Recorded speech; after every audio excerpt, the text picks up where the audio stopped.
మహిళలను ధనవంతులుగా చేయడమే కాంగ్రెస్ ప్రభుత్వ లక్ష్యమని ఎమ్మెల్యే వేముల వీరేశం అన్నారు. మహిళా దినోత్సవం సందర్భంగా నల్గొండ జిల్లా నకరేకల్ శకుంతల ఫంక్షన్ హాల్లో ఘనంగా మహిళా దినోత్సవాన్ని నిర్వహించారు.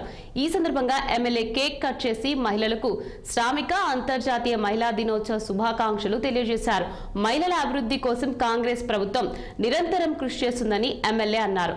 ఈ దేశంలో ఇందిరాగాంధీ, సోనియా గాంధీ నాయకత్వంలో మహిళలు పురోగతి సాధించారని ఆయన తెలిపారు.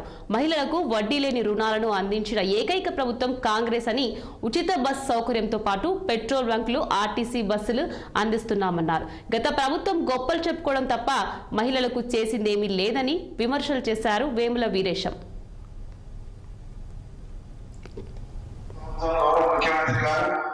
మీకు మహిళా సంఘాలు ఆర్టీసీలో అద్దె బస్సులు తీసుకుంటారు.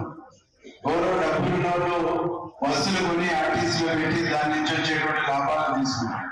కానీ మన ముఖ్యమంత్రి గారు రేవంత్ రెడ్డి గారు మీ మహిళా సంఘాలే బస్సులు తీసుకొని, అంటే బ్యాంకు లోన్ ద్వారా బస్సులు తీసుకొని మీరు తీసుకున్న బస్సుల్ని ఆర్టీసీలో అద్దెకు తీసుకునేటువంటి అవకాశం మీకే ముఖ్యమంత్రి గారు ఇవ్వబోతారు.